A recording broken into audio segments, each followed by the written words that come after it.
Hi. Let's start with financial programming and databases, the programming basics. So we will use Python to process the data in this course. So Python is not the name of a kind of snake. So if you Google the Wikipedia or other sources, you will find that Python was a famous TV program that the inventor of Python loved. So he just used that program name to name Python. Okay, it has nothing to do with a snake. It's just a name.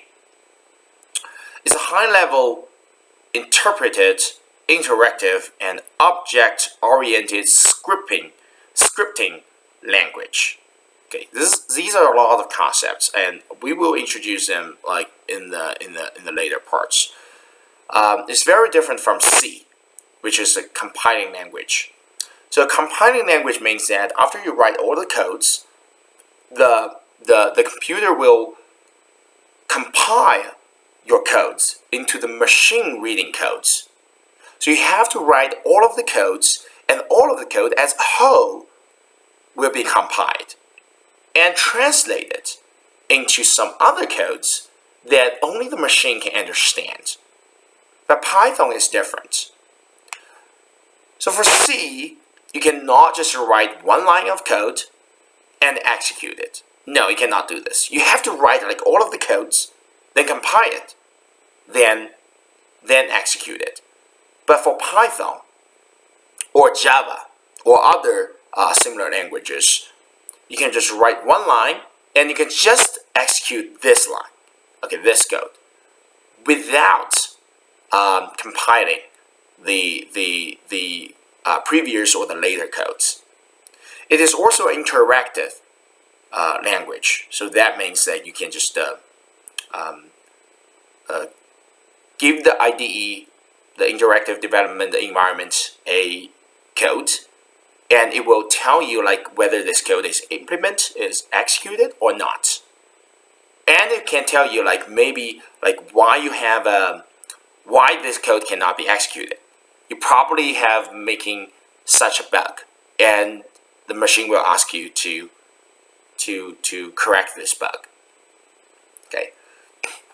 It is also a object-oriented scripting, object-oriented language. So that means it is a OOP, okay, object-oriented programming language, OOP. It is very different from the early version of MATLAB or C. So for that language, so you need to write the codes from the first to the bottom. But for Python, it's different. You can just write a part of the code and make it such as the black box and define an input and output. So the whole program, the codes that you wrote, will be a black box. It's like a brick. So you can write different codes. And for different codes, you don't have to understand the inside structure of this code. You can just understand it as a black box. It's a machine. You have input, you have output, and use different bricks and organize them and form a large project. So it's easier to use Python to decompose a large project into different parts and distribute the workload to different teams, different people. So for example, if you ask me to write to contribute to a large project, I do not need to know the other part of the project. You can just tell me for this little part, what will the input be? And what do you want my codes, what output you want my codes to generate? And I will figure out the algorithm and write the codes. And I'll just give you such a code, okay? And you can just organize them. So Python was designed to be highly readable, which uses English keywords frequently, whereas other languages use punctuation, and it has fewer syntactical constructions than other languages. A good Python code reads like simple English. Okay, so for the non-native speakers, you probably need to understand the English grammar and frequently used words to be able to appreciate the beauty of this language. A lot of big organizations use Python. For example, Google, Yahoo Maps, Google, NASA, even Linux distros, and me. So these slides explain the interpretation language, interactive language, OOP language, and more importantly, it's a beginner's language. It's very easy for you to get started with it. This slide explains the compiling language and the interpreting language. So we talked about this before. This is a brief introduction of the history. If you are interested, you can read this. And it's easy to learn, simple, and Python can be ran under a lot of different environments. Okay, Unix, Linux, Windows, Mac, OS, and others. Okay, good. I want to make this course very feasible. So to be after this course, you can really use this language rather than introducing a lot of background and historical knowledge. So let's get started with it. The interactive modes programming is, you see, if in the original Python program, if you just download Python, okay, not other distributions of Python, just a very raw version of Python, and you will open a, if you are in Windows, you will open the use a start and open the CMD command, and you will see a DOS-like black window. And when you type the print hello Python, it's going to give you a hello Python. Well, I use an IDE called Spider. So you can also use, say, because I typed something before, so print hello world, print, and use parentheses and say hello world. I use a double quotation to indicate that hello world is a string. I will explain what string is in the future. You can also use the single quotation. So double quotation and single quotation is I use the same on most of the cases in Python. In Python 2, you do not have this parenthesis, but so you just write print blank hello world. But in Python, starting from Python 3, we advise you to follow the new rule and use a parenthesis to include the string.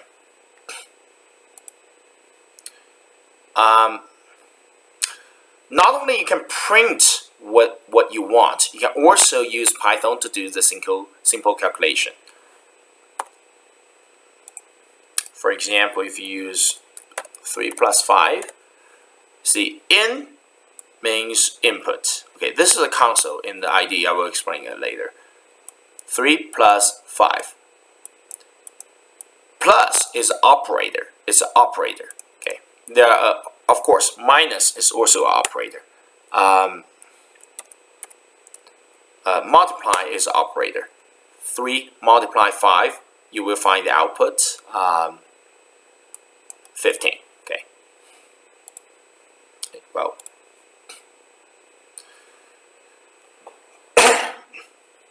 you can also use a script mode programming. That means you do not need to write in the console. You write one code and you write one line and it gives you one output. You can also write the program into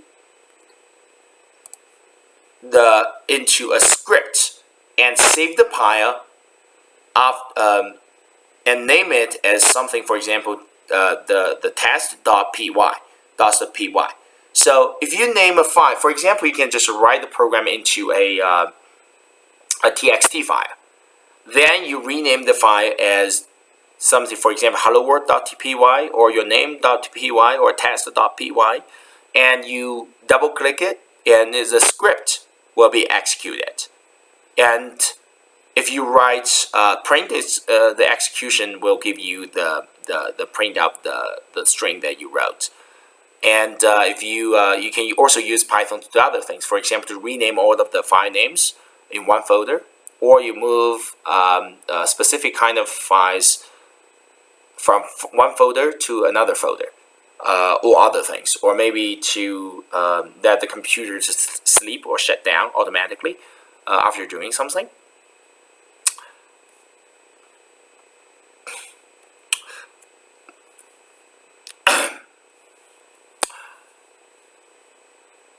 So the object or the names of the functions, variables, class, modules, or other objects are called identifiers. Okay. Identifiers are not the objects. Identifiers are the names of the objects. It's like my name is Zigan. Wang Zigan is not, well, it is me, but it's more like a name. Okay. If I change my name to something else, I'm still this object. But identifiers is a name to identify that this is an object. The identifier starts with the letter A to Z, or uppercase or lowercase a to Z, or underscore. So you can also have an underscore A to Z. But usually I do not advise you to do this. This is more advanced. So as a beginner, you just use A to Z, followed by 0 or more letters, underscores, and digits. For example, you can define a variable like any variable. So you see I'm typing any starting with uppercase A, any underscore variable equals 5.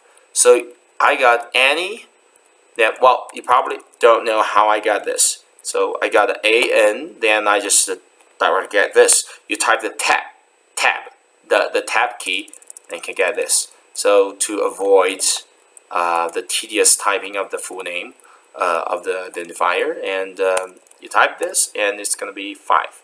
So any variable, I give a value, I assign any variable a value of 5. Okay. And also you can do this. Any variable equals 6. So any, I was typing tab, so you see a scroll down list to choose between any and any variable. Remember that the uppercase and lowercase, the use of the uppercase and the lowercases define different variables. For example, if I do any variable with the uppercase A, and I define it with I assign 7 to this variable, and you type this, it's going to be 7. But any variable with the lowercase a, you will still find it 6. Okay. Okay. Let's get back to the slides. Python does not allow punctuation characters such as $, or percentage within identifiers. Okay, you cannot use it. So Python is a case-sensitive programming language. That's what I just said. If you use uppercase A or lowercase a to define two variables, the two variables will be different. Two identifiers will be different. So in the slide it says manpower with uppercase starting with uppercase M, and the manpower with starting with a lowercase m will be different. So there are some naming convention for Python that I advise you to follow. It's not mandatory, but if you want to show that you're a professional coder, you should obey this, follow this instructions.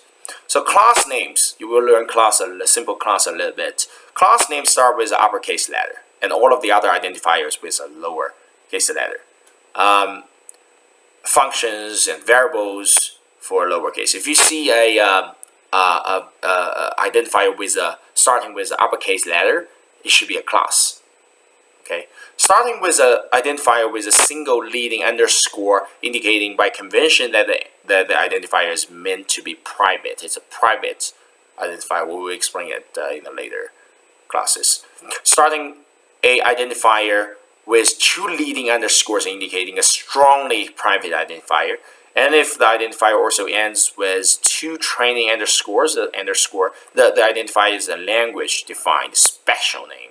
So, in simple English, before the fifth week, do not define any identifier with an uppercase letter, or with an underscore, or ending with an underscore.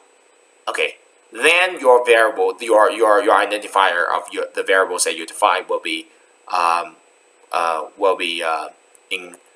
conventional, and other people will not have any questions about your professionalism.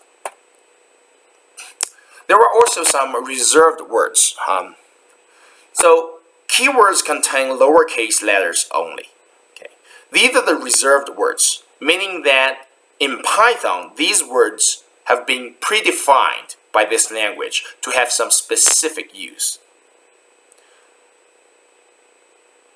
In English, do not name any variable in these names.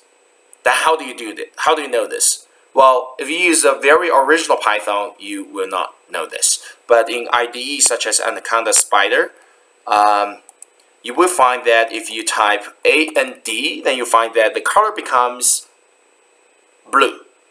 Okay, tell me if you are colorblind. If you're colorblind, you probably will face some problem. That is unfortunate. But for most people, I think this function can greatly help you to identify the reserved word with non-reserved word. But doesn't mean that these variables cannot be used. No, you can still assign, for example, 5 to these words. I will not do this because if I do this, then I will, shut down Spider and reopen it again. So I'm not doing this. So if you you can do this, you can try it. You can still name end with assign a value, for example, 5 to end, and you can type end, and you find that this word will be something different. But that will not help you. So do not name your variables for with a name and or not or pass for from if then I guess then where's then no if Python doesn't have then, so if class continue this. Okay, do not use these words. And you probably think like, how do I remember this? You don't have to remember this.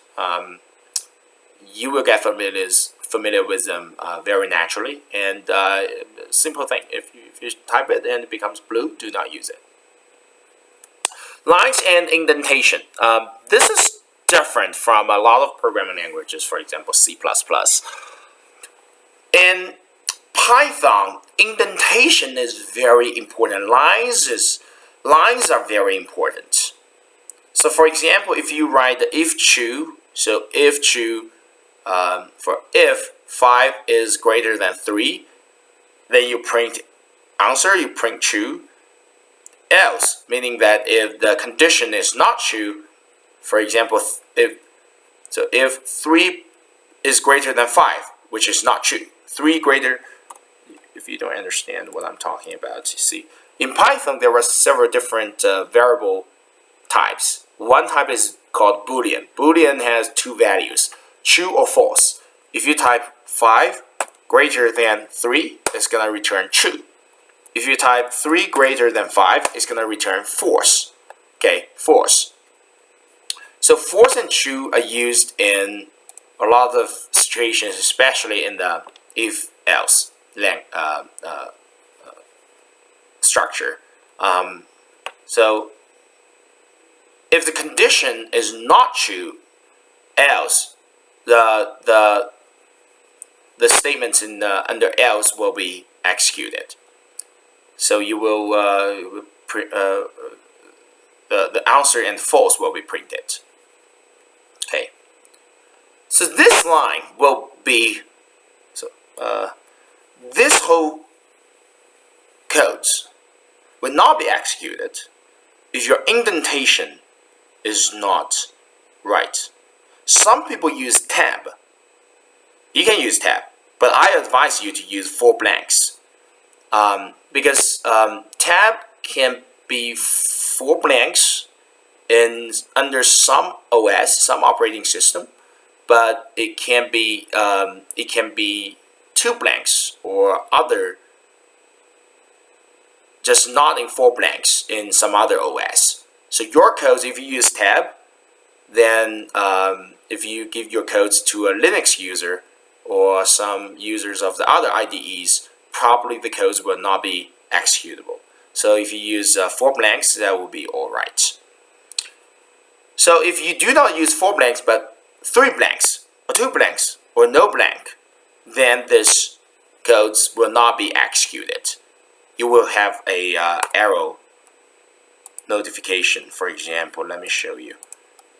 I'm writing this. If 5 is greater than 3, colon, you see the indentation is automatically given to you. 4 blanks.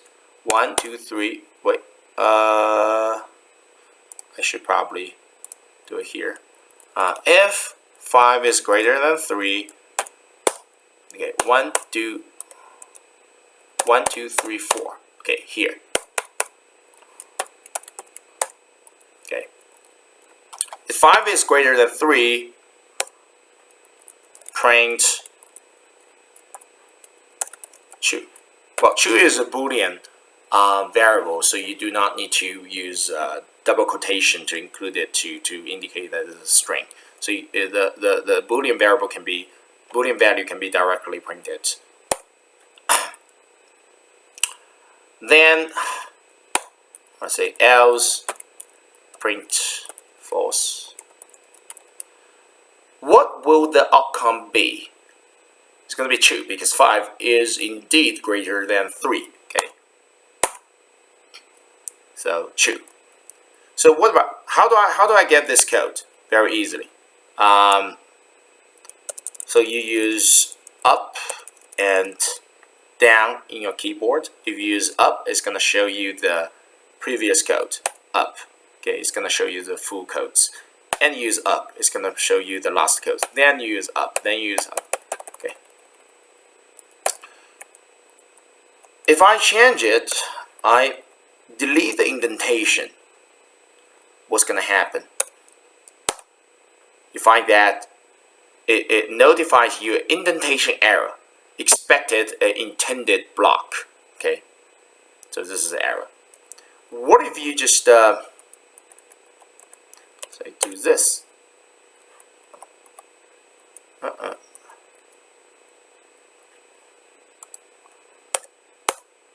Funny. In special situations, after if, you can make it in a single line, but not always. For example, in the try exception handling, you will find that it's you will encounter a problem. So I advise you to make the different statement and the substatement in different lines and use the correct indentation. What if you have different lines? For example, after printing true, I also want you to have to judge another condition, like whether 6 is greater than 8. True again. Then else print false. So here it will print out first true because 5 is indeed greater than 3. Then it's going to print out false because 6 is not greater than 8. So true is firstly printed and false is then printed.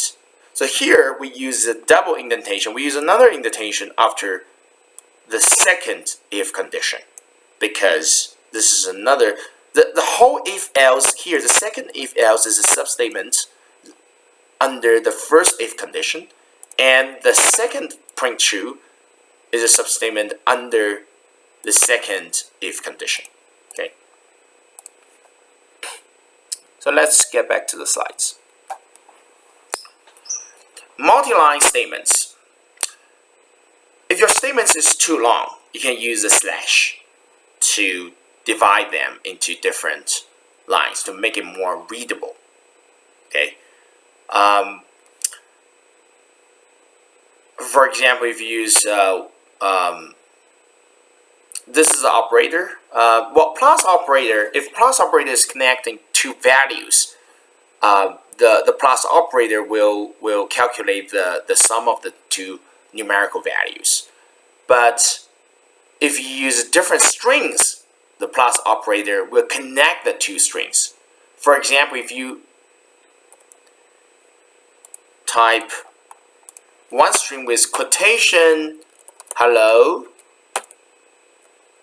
then plus operator, then you have another quotation world. What's the outcome you will have? You will have a hello world without a break, without a blank between the two words. You will have this. So here the operator, the plus operator, will be a string connector. Okay, what if you want to have a hello blank world? What do you do? Easy. You can basically just add a blank before the first hello, or after the first hello, or before the world. You have the hello world. Or you can also make blank a string. That is, you use a double quotation or single quotation to include a space. Okay. Then you will have a hello world. We will use it in the later presentation of some hello world codes. Statements with the square, with the squares,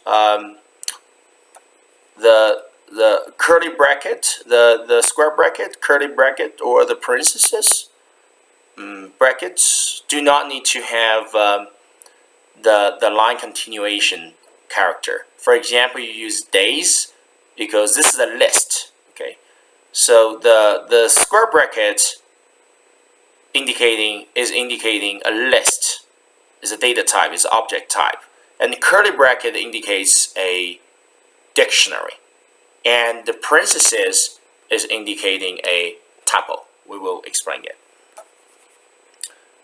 So for this one, you do not need to have a slash to divide it into different lines. Actually, you can have a Monday and change the line here, and Monday, Tuesday, Wednesday, Thursday, Friday. Then you have the right square bracket to end the indication of this list. Single quotation, double quotation are used almost interchangeably, but triple quotation is a little bit different because triple quotation is usually used as the in the very long comment line. For example, here you see at the beginning of this code or any code, it says is a spider editor. This is a temporary script file. You really use this to say, hey, author, again, and this file, this .py file is used for the explanation of hello world. Simple code. That's it. So this is to say something that you wanna indicate to the you want the readers of the code to know the purpose of this code. Okay.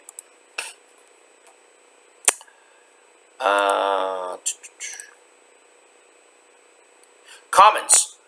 Okay, you can use a hash sign to indicate that this is a comment. For example, how do you use? For example, there were several ways. First, you can use a hash sign, print hello world. Write hello world into text file. That is to say, this code is to the purpose of this code is to write the hello world into text file. What if you have multiple lines to be commented?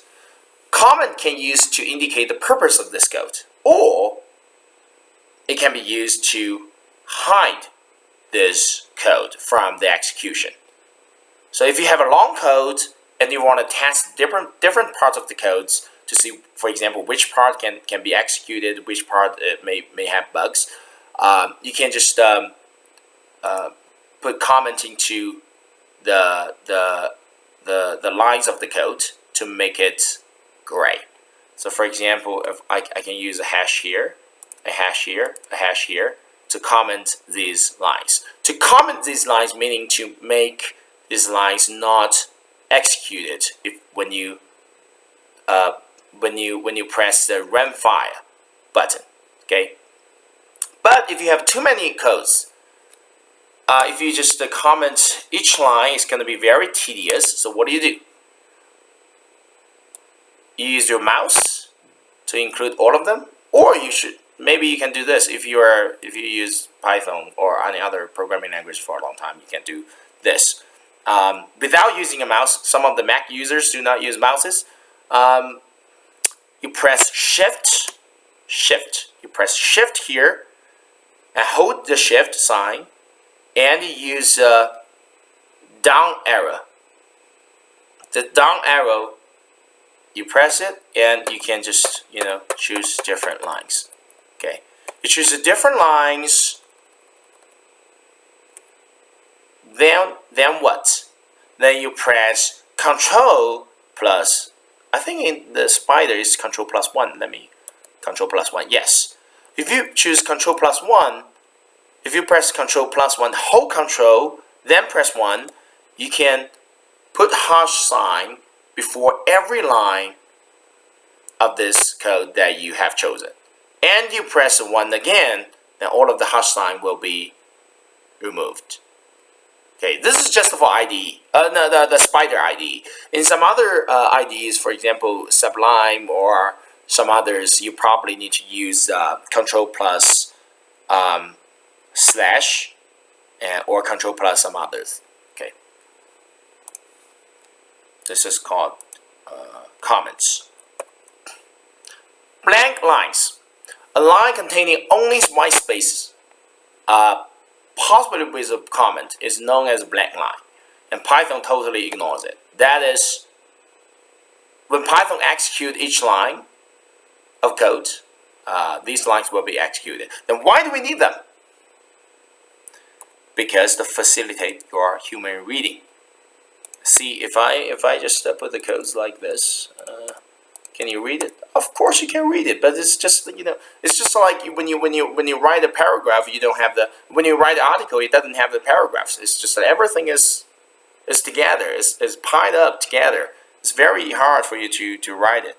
Okay, what I'm doing to put it back, I'm using the Control plus Z to make it back.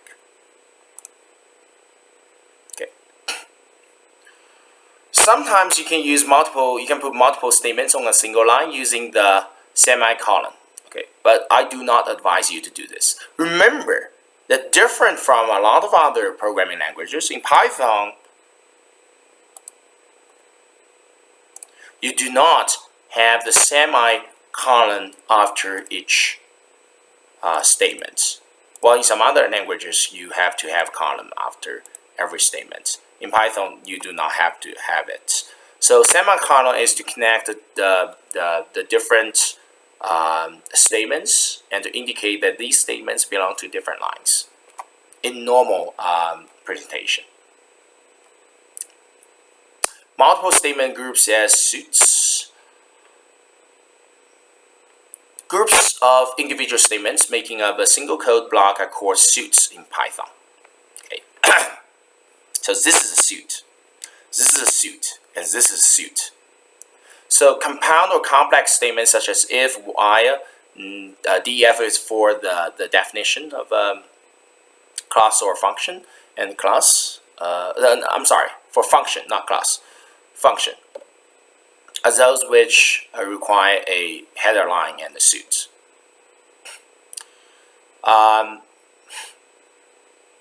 So okay, this video is for the simple introduction and of Python and the basic syntax. In the next one, the next video, we will use we will talk about the variable types.